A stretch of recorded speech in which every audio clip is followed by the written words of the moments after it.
This is a short summary of Pathwork Lecture 245, which is the cause and effect on different various levels of consciousness, which we worked on during the month of August 2019. I am traveling. I am doing a 1-month holiday in Australia, bit jet lagged, bit puffy under the eyes, but I'd like to get this done before I move on with holidays.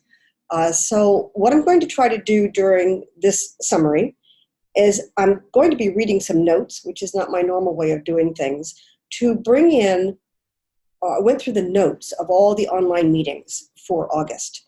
And I'd like to summarize where people went with this information. What I find with the meetings is that without necessarily intending to do so, even people who say, oh, I haven't read the lecture, there's an energy of having a focal point. Now, this relates to Pathwork Lecture 196, which is commitment, cause, and effect. It's a spiritual reality that having any focus of any kind will change how you think in very subtle ways so that you make some progress on that commitment. And what I observed during the meetings is that people who come to the meetings are making a commitment. Whether or not they've read the lecture or read the section, there's a commitment to their own development. There's, in their brain, they read the notice, they read the title of the lecture, they read the title of the subtopic. And it's as if it's like a large picture of a hurricane, and you begin to see the forces being swept in. And what I attempted to do is relate what they're speaking of to a pathwork concept so that they are able to understand on a deeper level where they are or perhaps what they're working on, not telling them what they're working on, but helping relate it to larger concepts. And what I find is that even if it doesn't sound at the beginning of their sharing that they're sharing on the topic of the lecture, the subtopic, they are. And so slowly throughout the meeting, there's this effect of tightening, I call it in-spiraling, unconscious in-spiraling, where people are speaking of the subtopic, about the lecture, about the concept, where they're all on a similar trajectory in some way. And for me, it is fun, it is miraculous. So that's what I'm going to be touching in on during this summary. So, Pathwork Lecture 245, Cause and Effect on Various Levels of Consciousness. As I usually do, the first thing I want to define, and what the lecture defines, is the various levels of consciousness that we're talking about, and then move to cause and effect. So the guide describes 3 levels of consciousness. On the first level, there is no awareness of cause and effect. Now, there may be cause and effect, but the difference is awareness. If you have no awareness of it, you cannot reach out and adjust. You cannot relate. You cannot understand. You cannot appreciate self-responsibility because all you see is chaos. It just happens. So that's the lowest level. Level 2 is where people are. And we are on the level where we are beginning to understand and relate causes to effects. It's level 2 because we haven't seen the entire picture, but we may be seeing enough of the picture so that we are willing and able to take self-responsibility, to say the effect is related to some cause. I may not understand the direct connection between these two, but I accept there is a connection, and I'm going to work to understand it.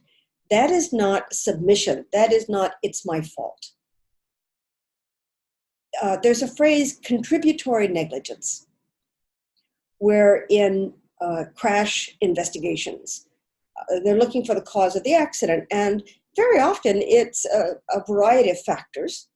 And so they call out some of them as contributory negligence. It may not have been the primary cause of the event, but it contributed to the event. It contributed to the impact. It contributed to the size or force of the impact. If several of these contributory factors were missing, the event might not have happened. So in this way, we're not responsible for what happened, but we contributed to it. And part of Pathwork is learning not to contribute to things that you don't believe in, that are against your values. And so it's important to recognize these little aspects of contributory negligence. And if we remove our energy from them, if we pull back our contribution, some things soften in effect. They may not disappear, but they will soften in effect. The trick is, do we see the softening? Sometimes we do, and sometimes we don't. And this is where faith comes in, where we define that we had some contribution and we pull the energy back, or the actual action or words, and it still happens.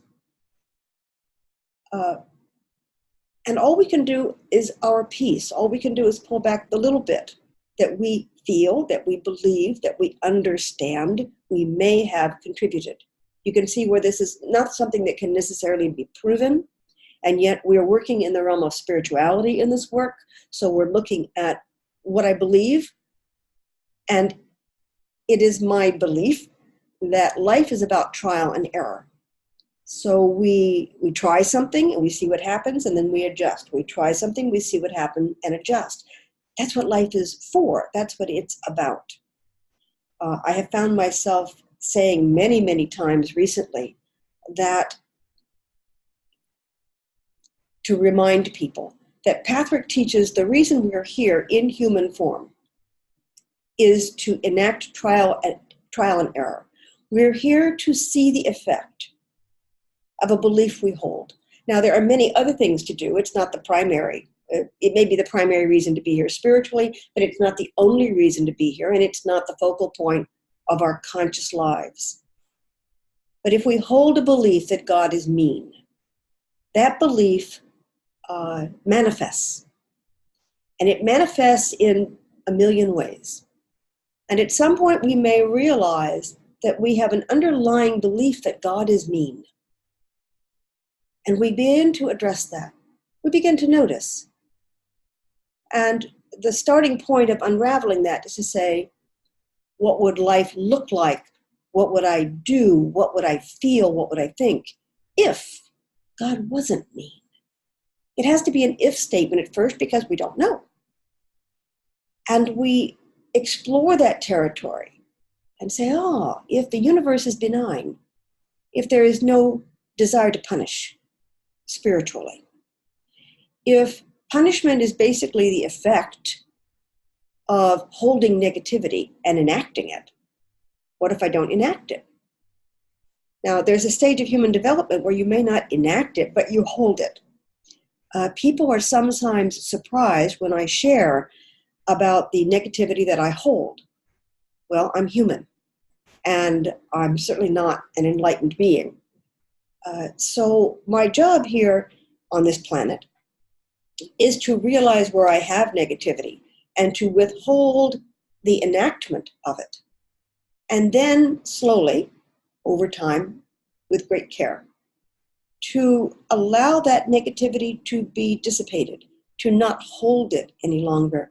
But this is a process. It's not a snap of your fingers. It's not intended to be, and it won't work if it is. If you could just snap things out of existence, what would their meaning be?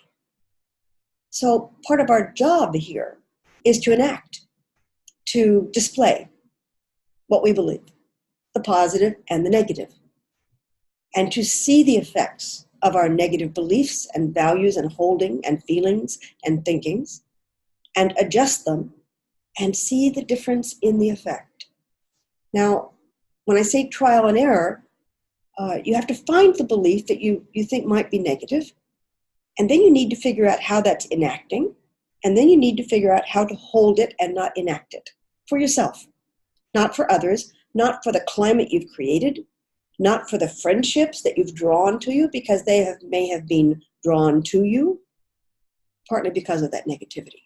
We can create negative circles of friendships, of acquaintances, We can go into a negative work environment because of what we believe, and then slowly realize, oh my goodness, what have I done? And in that moment, we're still there. It's painful. This is where I constantly tout Pathwork Lecture 127, 4 stages of spiritual evolution. So the first is not knowing, which is equivalent to level 1. The second stage is awareness, which is level 2, we're becoming aware. Level 3 is understanding, which is also level 2. It's a back and forth, where you are exploring, experimenting, finding. And then the 4th stage of spiritual evolution is knowing. And that comes to level 3. And on level 3, on the various levels of consciousness, knowing that these are concepts, that these are ways of explaining, and there's like a rainbow, there's no division between these 3. They flow. There are a zillion levels, but we're describing 3 brutally simple layers. So on the 3rd level of development, consciousness has been totally God-infused. There is no longer cause and effect. This is hard to understand. Basically, when you instantly recognize negativity and you instantly stop enacting it and you instantly understand and dissolve it, it kind of doesn't exist. It exists in a way, but it doesn't exist the way we think of things existing. So there is no disconnection. There is no 1, 2, 3. It's 1 and 3 in the same moment. Again, what I find myself preaching, I think I do get preachy sometimes, what I find myself teaching is that enlightenment is when the aha happens all at once. It's okay that you did something. The purpose here is to get the aha, to get the realization all at once. And we need the enactment to realize it.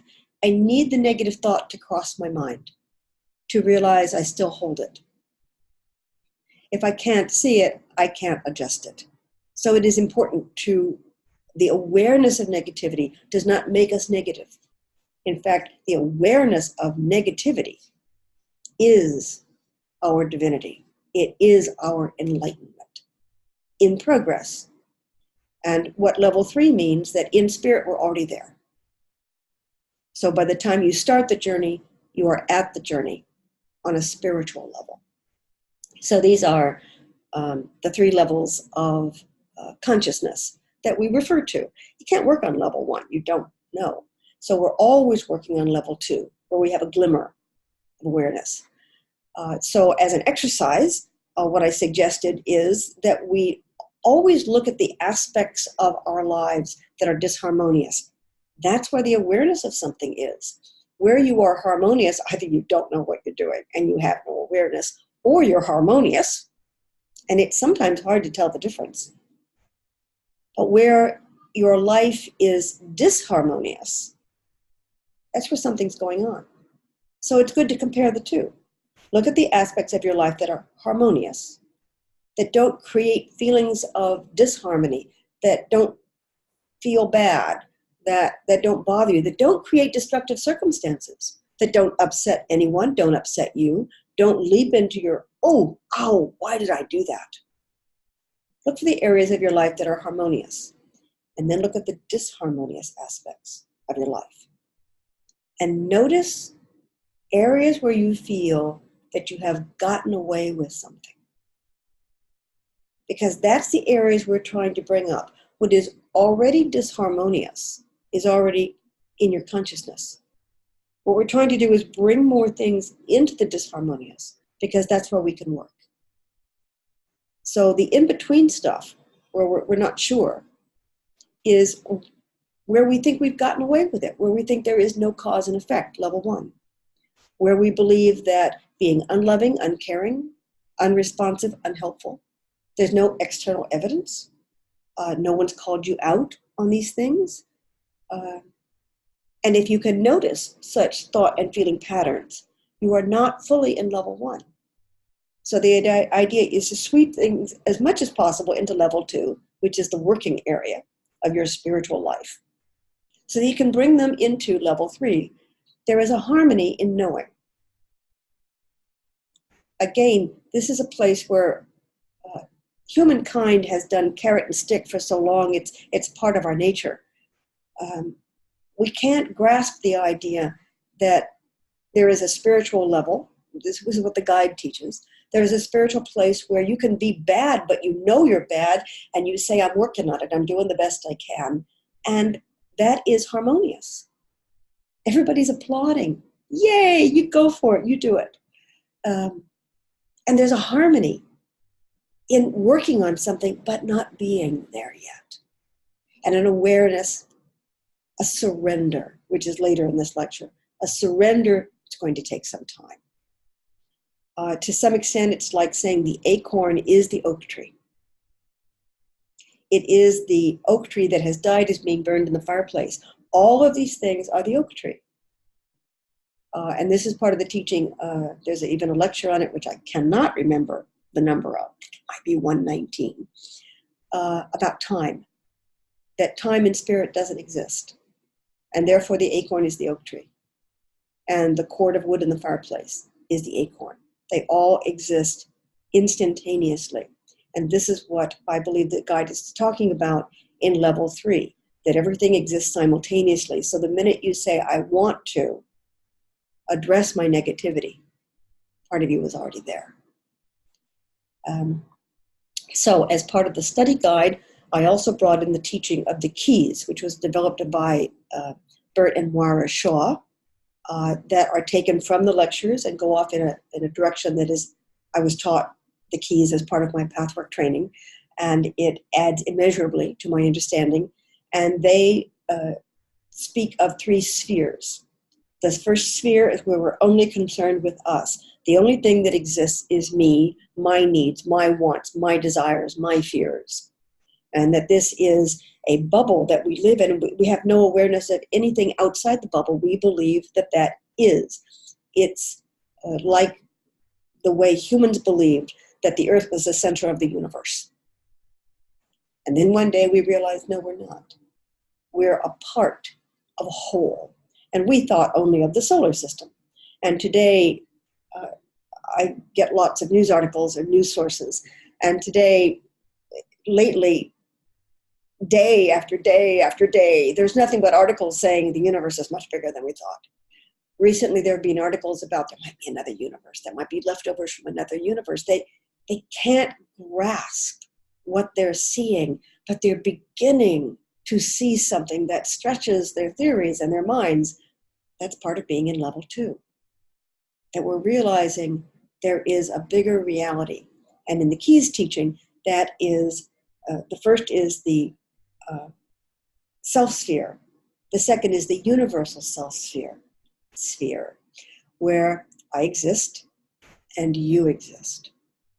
And she exists and he exists and it exists. And we are all existing. And there is a whole between all of us.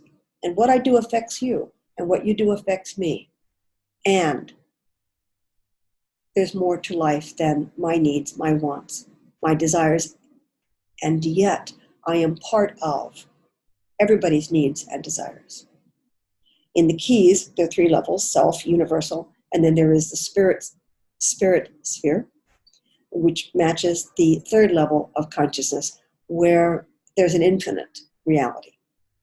It is hard for human beings to hold infinite, which is why sometimes we're very satisfied with what I call the shoebox, which is there's a boundary to the universe. There's a finite universe.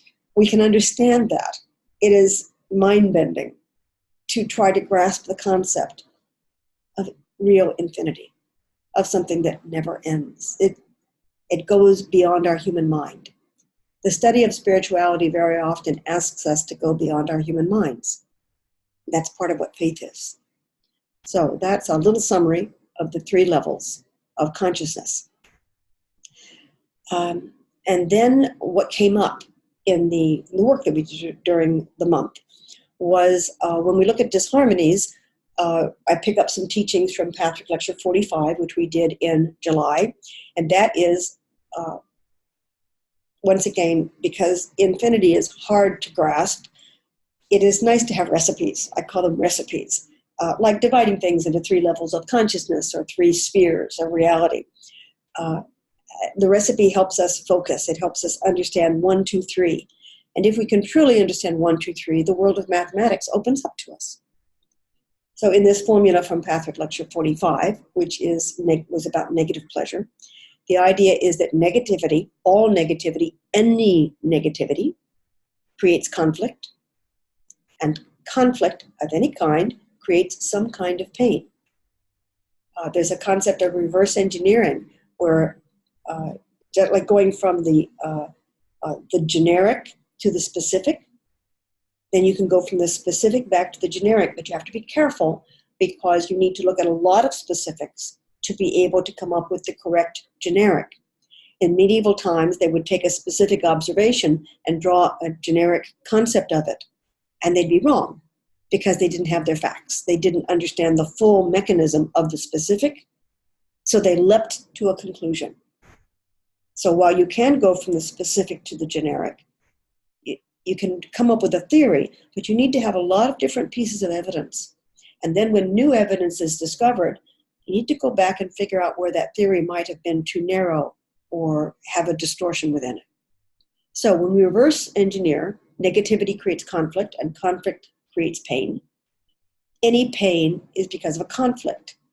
I'm a body person, I'm a kinesthetic, and I understand things when I feel them in my body. It brings the abstract into a concrete sensation for me. So conflict, I always like to think in terms of being pulled or pushed. So it's not easy to tell when you're going towards something, whether you're being pulled towards it or you're being shoved towards it. And when I teach Pathwork Lecture 143, which is duality, unity and duality, in that lecture, which I use all the time, I mention these concepts in case you want to go explore them. You don't have to. But in the concept of duality, there's 2 poles, good, bad, right, wrong. And if you boil it down, you can boil those specifics into a generic, which is life or death. So good or bad, good is life-affirming and bad is destructive. But we can misdefine what is good. We can say good is sleeping and watching television and eating anything I want. And over time, we may find that is destructive. It feels great, but it's destructive. It doesn't build anything that we want to build, and we don't even realize we want to build. So the pain of getting up and going to work or shopping or doing chores and errands, all these tiresome, painful activities contribute to something that is, in the larger reality, constructive and good for us. So we have to be careful what we define. So in terms of pain, pain is a message in this formula. Pain says of the conflict. So kinesthetically, I put both arms out and I try to feel what the tug is. What is the conflict? Where am I being tugged in 2 different directions and feel like I'm being drawn and quartered? The other way I do it is I think in terms of what am I being pulled towards, so what am I avoiding? Or if I'm being pushed towards something that looks life-affirming or good, what am I avoiding?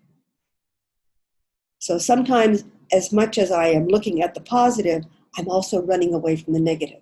So I like to feel that in my body, and I get a more concrete sense of it. So if you reverse, negativity creates conflict creates pain. The question is, the pain comes from conflict. What is the conflict about? In any duality, the real conflict is that the duality doesn't exist at all, that good and bad are one, yin-yang. They blend into one another. The reason negativity is painful and harmful is that we're holding it. If we relax, it just is. There is negativity. But I don't have to be attracted to it, and I don't have to enact it in my life. It does not have to be part of my energy exchange with someone else, even if it's floating around in the universe, like space dust. I don't have to actually deal with it, even though it exists. And that is where it's all one, and I can disconnect from negativity and have more harmony in my life because of it. There is also the surrender part later in the month came up, where people hear the word surrender and they immediately assume that means submission, because surrender in common usage of the word often means unwilling surrender. I give up. That is submission. So we'll talk about that in a bit, but that came up very, very early. That very triggered a lot of people. So let's look at that in terms of negativity creates conflict, which creates pain. The pain is having given up, not being responsible, not being a part of anything, not understanding and only having to do what you're told. It's painful. It doesn't speak to your own divinity. It doesn't honor who you are, what your potential is, what you came here to do. So the conflict is to believe that you have to give in instead of working to understand. And the negativity tends to be put your head down. And that's not what Pathwork wants us to do. That's not what the guide suggests that we do. And the guide says that's not what God wants. Or the universal creator. I'm always careful about using the word God because that's a trigger word for many people. Like the word surrender, there's an image around God, which is also a lecture. Denial of cause and effect can come from repression. If you are unable to say no, your yes doesn't mean anything. Yes is not yes if there isn't a capacity to say no. As children, we were taught that no is not possible in some situations. We're not allowed to say no. And that we carry forward into life with us. So this is where we repress the urge to say no. We deny that no even existed. And we repress it so well that it takes a while to bring it back to the surface. You need to be able to say no for your yes to mean anything, for it to mean a full-throated agreement. You must have let go of the no. You must know that it existed. Denial includes the inability to see the effect. So we give up on good causes because we don't like the pain of feeling that there is an alternative when we're not there yet. So we deny the good because we're not there yet. We have poor authority figures. We're human, they're human. We have poor authority figures. So we develop sometimes a lack of faith in self-regulation. In any regulation, we submit to bad government, bad parents, bad employers, bad friends. Instead of saying, what can I do? Perhaps not everything, I can't do everything today. But to say, what can I do, means at first you have to decide, this is not what I want. And that's painful. And it just is painful. To see what we've done, what we've created, is horrifying. But it is a necessary first step to saying, okay, I did it. Now what do I do about it? How do I turn this around? Perception of reality versus reality. These are not the same. So this is part of the teaching of the three spheres, that I may perceive things relating to me, but that's not necessarily the whole truth. Just because that's how I see it doesn't mean that's the truth. So in this place, we need to go outside ourselves and invite feedback. Why do I think I like to be silly and I like to be specific? And silly specific is a really good way to tease out concepts. So in these presentations for YouTube, I'm talking to thin air. I'm here by myself. I can't see you. I don't know what your reaction is. You click off. I don't know. I don't know where I lose my audience when I do these things. It is difficult to do. The hour-and-a-half ones that I used to do back in 2007, 2008, and 2009, I had an audience. They were on the phone. They were being quiet most of the time. They asked some questions. But I could energetically sense into an interest level. I can sense that, even through the phone lines. If I could sense it, then I could adjust and realize that I might have gone overboard on some of my bizarre fact-based trivia. Some of my examples go on a little bit too long. You've seen speakers do this. So perception of reality versus reality, they're not the same thing. And how do we begin to see where our perception is not aligned with the perception of others? And that means that we're not going to get what we want done if we're trying to do things together. So we need to look for feedback. So focusing on what others want, which is the extreme of that, gives over our power to their imperfect perception. So while my perception may not be perfect, neither is theirs. And there's a middle ground, and that's that universal self-sphere, where we need to adjust and watch and see, and adjust and watch and see. Again, bringing it down to the specific, whatever you're doing, standing, sitting, laying down, there are micro adjustments that your body is making. Some of them are conscious, where you shift position or move. Some of them are unconscious, where your cellular activity in your body is adjusting. You may not be aware of that, but if you are alive, you are constantly in motion. If I go back to the third level of consciousness, if cellularly every cell is in some kind of motion, then all of you is in motion, whether or not you perceive it. And so this is where, when we focus on what others want versus what we want, as an alternative, that's a duality. So the idea is to become as universal as we possibly can, to include the perceptions of others and our perception, to attempt to find reality, to attempt to find truth. Again, there's no absolute in truth. It is also organic. It moves, it grows, it changes. So anytime we try to be absolute, anytime we grab a fact or an opinion or an attitude and say, this is the way to live, it may work in the moment, and it will eventually become destructive because it's absolute and it's not organic. It does not take in what is happening in the moment. The ego, which is what we speak through, so we may find our divine self and speak our divine self, and that involves the ego. It involves a choosing of words and phrases, creating sentences, having our whole body communicate with someone is a matter of being here on the planet, and the ego does that. It may do it harmoniously with the spirit so that we are in a state of grace with ourselves. And that's when life smooths wonderfully, when you feel relaxed with a friend, when you are completely comfortable with what is going on, when you feel in harmony.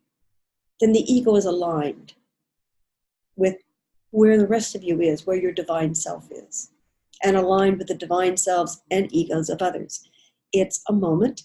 It is luscious, not intended to be our complete state of existence, delicious to experience. It's a form of bliss. Most of the time, there's a little out of alignment sense between ego and divine self. There's a glass slipper effect. We use the fairy tale of Cinderella. The original Grimm version is very grim. And so at the end of the story, when they have the glass slipper and they're trying to find the princess whose foot fits it, the ugly stepsisters are told by their mother to fit into the slipper no matter what. And they actually cut off pieces of their feet. In the Grimm fairy tale, they fit into the slipper, are taken away as the winner, until the groomsmen who are taking them back to the castle notice the blood dripping out of the shoe. So again, it's actually quite grim. There is a glass slipper effect where we cut ourselves to fit. Our divine selves can't be cut, but it can be left out so that it's not enacted in our lives. And then one day we realize there's more of us, and we want that part in our lives. And so this glass slipper, which is the concept itself is a little crazy. This glass slipper is not what we want to be. And that's what I'm analogizing, I'm using as a metaphor here, that's the absolute. We don't want glass slippers. We want lovely, comfortable, stretchy, relaxed, shoes that will support us in what we do. And when they're not absolute, they wear out, or they tear, or they break.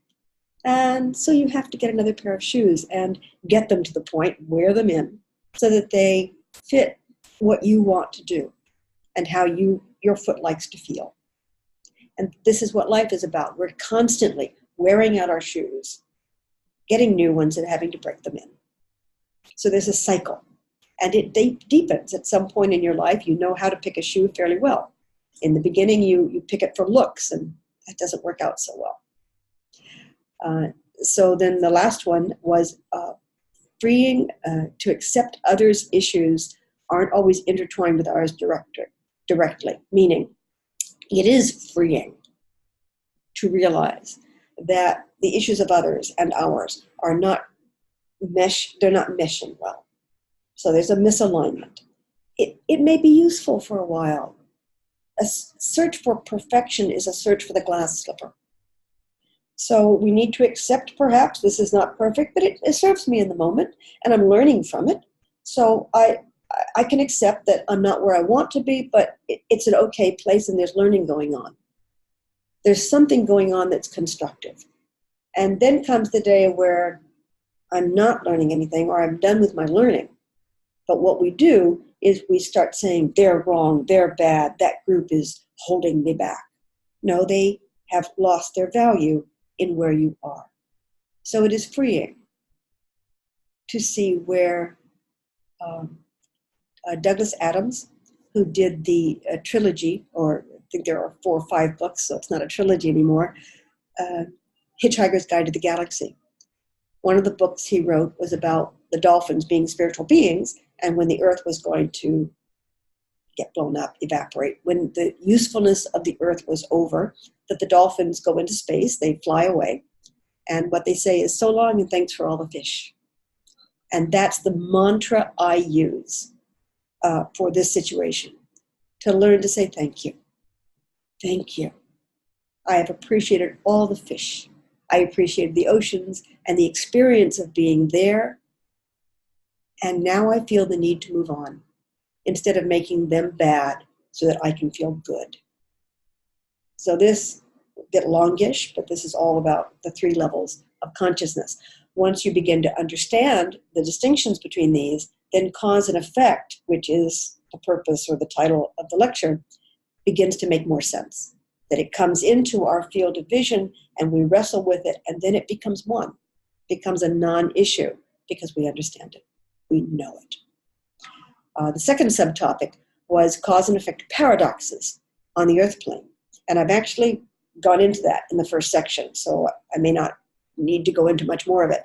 What came up in the sharing was having negative motives within positive ones, which again was discussed in Pathwork Lecture 45 on negative pleasure. That when we have a positive movement, negativity comes with it. And we may deny it, or refuse to see it, or be unable or unwilling to believe that negativity could come with a positive motivation, with a positive action. But it is important to have awareness so that when you have time to examine or adjust, you notice these negativities and clean up your act. Clear the negativities when you can. It's not a terrible thing that they are conjoined, that they are enmeshed. It's the best we can do in the moment. So instead of giving up on the positive, we sometimes have to realize it's a compromise and it's how things have to happen. This is very relevant in politics, where when you're making rules and regulations for a variety of people, purity is difficult to attain. You're just not going to get everybody on the same page. And exactly every word, every dot, every sentence, every action that we take could affect 98% of people positively, but 2% of people are going to get caught by any absolutes in that decision. We need to be aware of the 2%, make some allowance for, adjustment for, an ability to carve exceptions for where it doesn't work, even though it serves most people very, very well. And then we have to have a system for adjudicating the exceptions. And on the planet, that's where things break down, because we're human, and when we adjudicate, when we are judge and jury over an exception, we carry our prejudices, our confusions, our negativities into that, our biases. And that's part of the study of inherent bias, is to realize where I am prejudiced. One of the things that I do as a teacher of Pathwork is I have to walk it. So if I don't walk it, if I don't study it in my own life every day, I really can't teach it. One of the things that I have become painfully aware of is the politically incorrect phrases that I grew up with. My mother loved slogans, and I just absorbed them. And every once in a while, they come out of my mouth, and they are so inappropriate. Things like a phrase, "Stop behaving like wild Indians." In the 50s, it got said. There wasn't any acceptance or even realization that all Indians aren't wild, and wildness is not confined to Indians, and that the phrase wild Indians is a cruel slur that was created by somebody who wanted to disparage an entire nation race. When it comes out of my mouth, it's useful. It's important to hear it, to see it, and claim it, and pull it back, and say, inappropriate phrase, I apologize for that. And if there's time, go into a little bit of, I was raised with certain slogans that apparently are still in me, and I have to pull them back. I have thousands. And when I realize that I will get to the point where I think it, but it doesn't come out of my mouth, I'm very pleased with that. Sometimes they come out of my mouth. Even when they come into my head, sometimes I don't have time to think about it, but I try to notice it. It's part of my own daily review, to think about what parts of me came up during the day that need to be looked at and addressed. I'm not bad for saying things like that. There are better ways to say what I'm trying to say instead of using vicious cliches. So I need to amend my language to be inclusive and kind and loving, and speak about the wildness of human nature instead of trying to pretend that only one group personifies this particular aspect.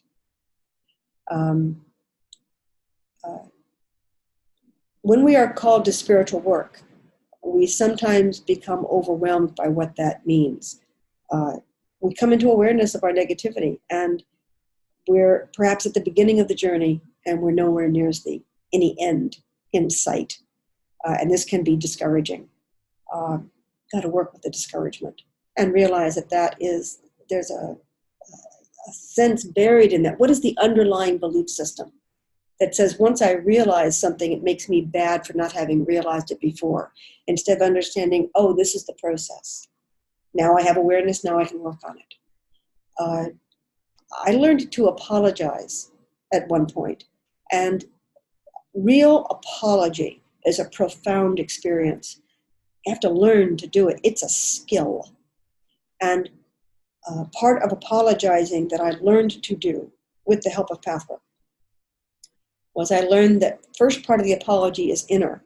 I need to find my part in what happened. I can't, oh, I'm so sorry I did that. I can't do a superficial smooth it over. I need to look at how that happened, and I need to claim my part. It's not the other person's fault 100%. I always contributed in some way. A half-hearted apology might look like, oh, I'm very sorry you did that, and the secret part of that sentence is, and I shouldn't have ever gone on that trip with you. Well, that's my fault. Why am I blaming the other person? Why am I putting a superficial apology out that pretends to say I'm sorry when I'm really secretly blaming them? My energy is blame, trying to get them to realize their part. That's a forcing current, not an apology. So when we feel called to spiritual work, the amount of work is huge. Think of it like being suddenly aware of germs. In the 50s, 60s, they got the electron microscopes, and vacuum cleaner salesman would take around pictures of dust mites. And of course, they're blown up very large, so that the dust mites that big in the picture. And they would show them to people saying, our vacuum cleaner will get these out of your home. No, the vacuum cleaner won't. It might reduce the number of dust mites, but dust mites are part of life. Germs are part of life. Viruses are part of life. It is important to maintain the word has escaped me. It'll come to me in a moment. Equilibrium, that's it. An equilibrium between germs that will harm us and germs that won't harm us. So in your intestine, you have gazillion bacteria, and if they're good bacteria or not bad, I think I doubled that, but if they're not bad bacteria, they will assist you in digesting your food. If nothing else, they don't harm you. When you get sick, you wind up with a larger number of bad bacteria that harms the digestive process or attacks the walls of your intestine. Doesn't allow you to digest, interferes with your bodily functions, creates toxins that then enter your bloodstream. But the bacteria are there. It's that equilibrium that you're trying to maintain. That's the concept of a spiritual life, to maintain an equilibrium. And then one day you realize there's a new level and you say, oh, I want to be there. Then you're going to have to adjust a lot of things in your life and learn to maintain a new equilibrium. We also discussed vicious circles and a lot of things, but this is getting a bit long, so I'm going to move on. Then I got into surrender. And what I recommend is first define what surrender means to you, because I tried to divide true and false surrender into two sections, but the guide talks about both in the latter part of the lecture. So it's not really divisible. But in terms of focusing, it's helpful to focus on true surrender in one moment and then false surrender. So if you're looking for true versus false surrender, first thing you need to do is define surrender. So I go to a dictionary to do that. I find it useful to realize what's common parlance, common understanding of the word, common use of the word, versus some of the underlying meaning of the word, which is often very close to what the guide is teaching. So sometimes the guide is teaching what I can, in shorthand, call the fourth definition of the word instead of the first definition. And this was true when I looked up surrender. You also need to define God for you. You need to decide if you're working with an authority figure concept or whether you're working with a spiritual reality. Human beings have defined God as the big guy in the sky. They have projected, anthropomorphized onto God. The literature, the biblical literature, says that God created man in his own image. Number one, it's a his. But if God created man in his image, then God looks like man. Oddly enough, that's a short-sighted view. There's an image of God that is in us, but that doesn't mean that God has hands. It doesn't mean that God has a tongue or that God thinks like we think. So the image of God that is in us may be a part of us that is not fully functional yet, that we are bringing into functionality. Therefore, the God who suggests surrender, the guide suggests surrender to, needs to be understood in that sense, rather than a daddy figure or a judge or someone who holds good and bad, and we want to be in the good instead of the bad. So the Pathwork definition of spirituality is that yin-yang, that inclusive. There is no heaven or hell. There is heaven, and hell can exist in heaven and be held lovingly. What a terrible feeling to have. What a terrible belief to have. How can we help?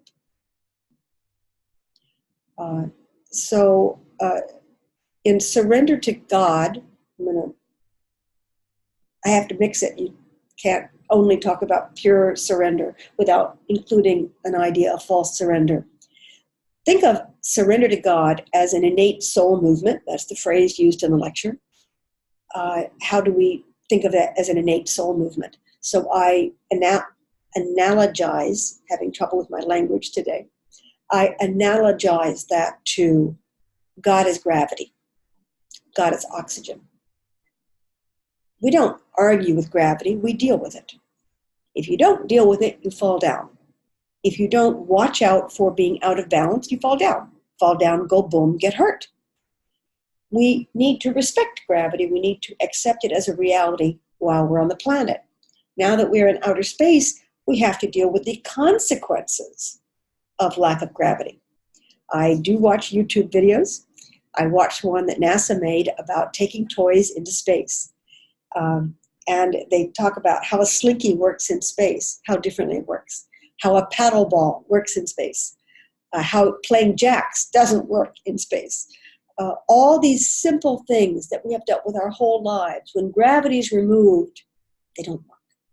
Or they work in ways that are completely different.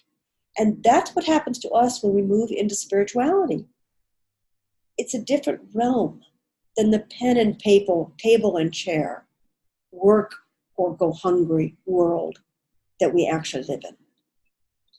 If you think of spirituality as oxygen, we live in an oxygenated world. We don't notice until the oxygen is gone. And then if it's gone, we go unconscious. So we don't live without oxygen. It's so much a part of us that we don't know what life would be without it. This is the concept of surrender that we're speaking of, to surrender to the effects of oxygen, the need for oxygen. Do not put your head in a plastic bag. Do not say, I don't need oxygen. Do not go up to very, very high levels, such as when you go to Peru and you go to Lima, and then you go to Machu Picchu. You need to acclimatize. I did do that trip, and I was arrogant that I could deal with it because I'd had high altitude training, and I became ill because I wasn't taking care. I did have a higher level of tolerance, but I still sailed right past that by not paying attention and not respecting the fact that no matter how much training I'd had, I needed to acclimatize for a period of time before I exerted myself. So there needs to be a surrender to the reality of spiritual law, of cause and effect, just like we surrender to the effects of gravity and we surrender to the need for oxygen. I'm including those examples because we want to make the spirit world not human, since human is inherently flawed. So the guide says, the moment the natural soul movement, man's innate destiny to surrender to God, is obstructed and resisted against, substitute false surrender must follow suit. So surrender is easy, but that's an absolute. It comes and goes in real life, in human life. So our daily reality is to recognize false surrender, recognize submission for what it is, and see if we can adjust it.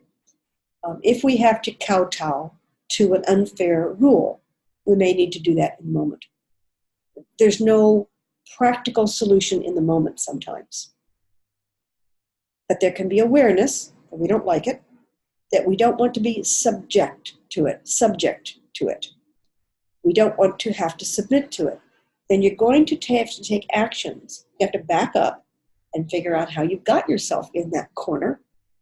Take actions to not get in that corner again, to not get trapped into that situation, to take a different tack. Sometimes the choice you have to make, it seemed like you would lose something. Well, cause and effect is about you lose something, you gain something. So we need to detach from what we think we could only gain if we had to subject ourselves to something, and decide if that gain is worth the loss that we now realize. In that moment, we may be stuck there. So those are some examples of false and true surrender, cause and effect. The guide talks about reversing the cause and effect dynamic of selling yourself out. Again, you sell yourself out, you realize it. Then you've got to take some steps back. if you think of it like a computer decision tree, the decision was made further up the line. So by the time you get down here, it may seem like the only way to fix it is to try to go forwards or sideways.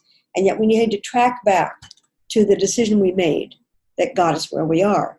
That's part of what the self-analysis work of Pathwork is about. So I'm skipping through a bunch of things because it's been going on a bit. And in week 4, we looked at the effect of false surrender.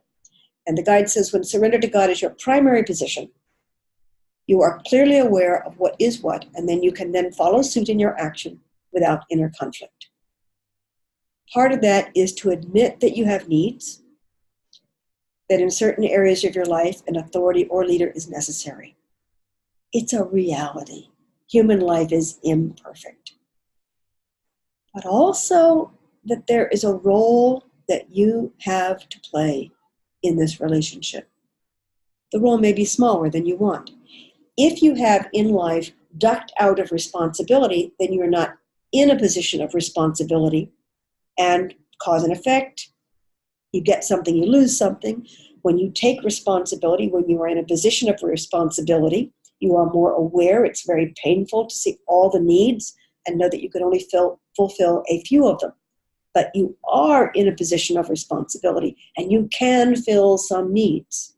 But if you've ducked responsibility, you may come into awareness when you have no role, and you cannot do anything in real life about your new awareness. And you need to climb a ladder to get to a position where you can effect the change that you want to effect.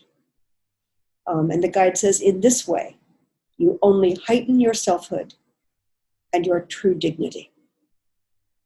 So hopefully that will help in understanding the lecture. If I digressed a lot, chalk it up to jet lag. Thank you for listening. Hope you enjoy the lecture. My entire point is to get people to read the lectures. The study guide is a tasting sample of the lecture with all these kinds of analogies so that you will read the lecture that sings to your heart, whichever one that is. So thanks for listening and take care.